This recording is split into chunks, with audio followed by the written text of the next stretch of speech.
You'll forgive me if I'm a bit indulgent today, because obviously we've been talking all about Trump, and we're going to get to talk about Trump for the next 4 years, about some of the consequences that are going to be happening on the UK because of him. However, I want to take this opportunity to do something a bit self-indulgent and talk about something other than Trump just for a while. I really sort of want to talk about something we haven't talked about, and that is, of course, David Cameron. Now, you might think, well, haven't you've talked about David Cameron before, except not on this particular topic. Not on this particular topic, because I think if you are someone who isn't maybe politically active, or maybe you haven't, maybe you didn't get into the game, sort of, maybe you missed that season of UK politics. Whenever we've sort of covered Conservative Home, or a lot of like conservative commentators on the stuff they've been saying, you probably picked up on the fact, for some reason, they really do not like David Cameron, which is kind of strange, given, what Cameron did for the party, being quite electorally successful, and the time, of course, he was in power. And I think it's worth explaining to you why, at this moment in time, why of all times, why all of a sudden, especially not in the Conservative Party as a whole, David Cameron is seen as someone who is just not liked at all. Which, given his history and past, maybe you'd think that shouldn't be the case, but it is. And it is kind of strange when you do look at his very successful electoral past. So before we do go into this, please do click on the like, share, and subscribe button. And of course, down below, there are links to my Patreon page, the One Off Station link called Buy Me Coffee, where you can, buy me coffee, the YouTube thank you button, and of course, as always, there is the Pony Club down below as well. So we're not going to go over to all of, the nitty-gritty of what Cameron did policy-wise, because, to be honest, to a lot of Conservatives, that doesn't matter. And I've got to sort of explain to you, like, the reason why, in like the Conservative brain and mindset, when they see a picture of David Cameron, they're suddenly filled with rage and a red flush, ooh, like that. I've got to explain it to you from their point of view, and why they think that, despite the fact evidence suggests maybe they really shouldn't view Cameron in that way. So it is worth talking to you about what happened in the wilderness years after 1997, just after a big catastrophic defeat. They went through several changes. They went through several different people. The party was a mess. Again, weird how history repeats itself, right? But they got to a point where they realized they had to become more centrist, and a lot of as you've seen now, blame Cameron for that. Like, it was Cameron's fault that they went so centrist, but that wasn't true. After their defeat, they went through a series of leaders, but the shift towards the center began before Cameron even became leader. Like, there was a time of Theresa May where she made a speech, I think back in 2002, where she came forward and she said the Conservative Party is just too nasty. Like, we have to change. We have to become nicer. I mean, that was Theresa May. That was Theresa May saying that at a Conservative Party conference, and getting, you can watch the videos, quite a good reception to that speech,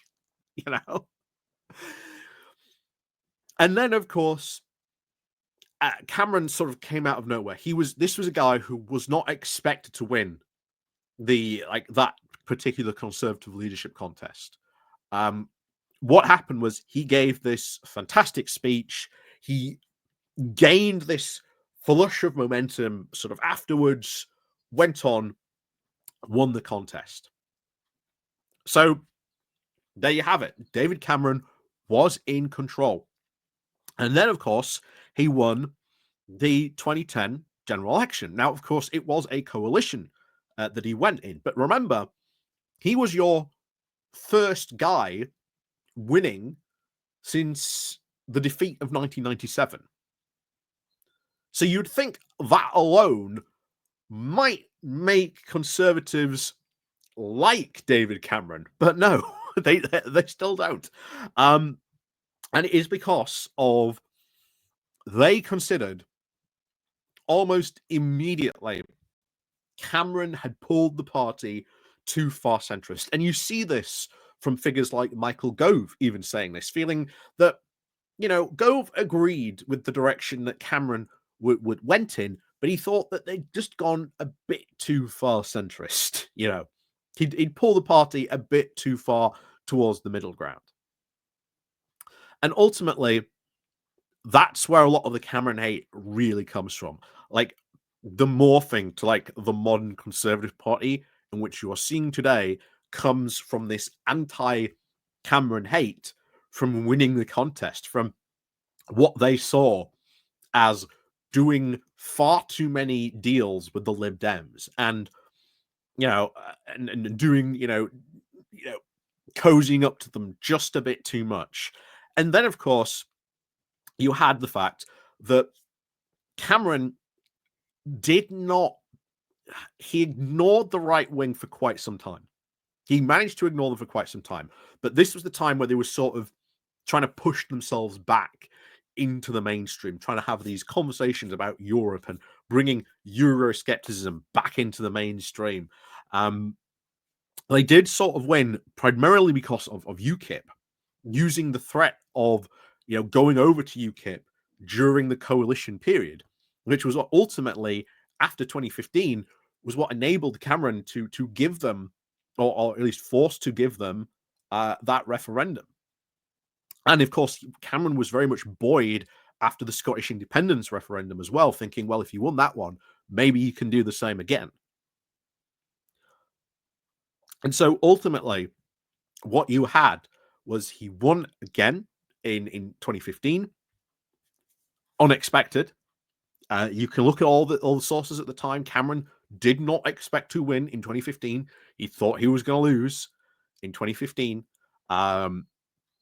But no, he actually won, and he won a majority this time.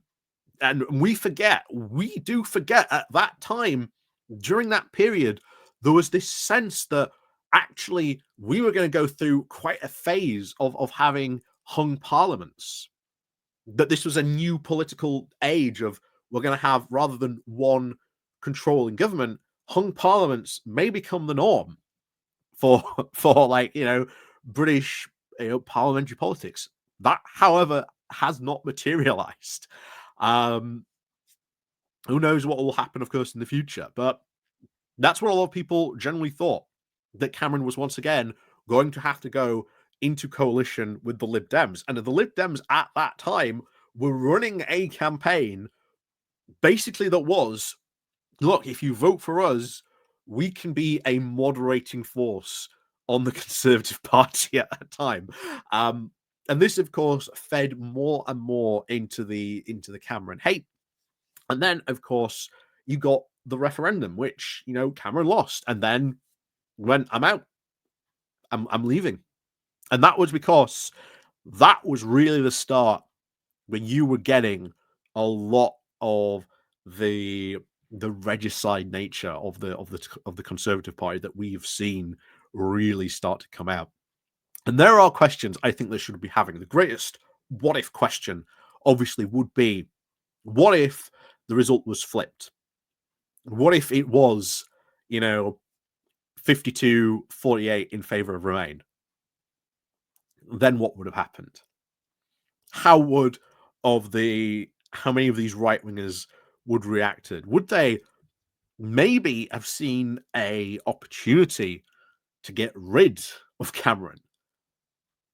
Maybe they would have. Maybe they would have. But the story really of David Cameron is not only one of a changing Conservative Party in the way that it viewed politics and the way that it wanted to sort of change from being this right centrist party to move back to being this almost right wing, very hard right wing party.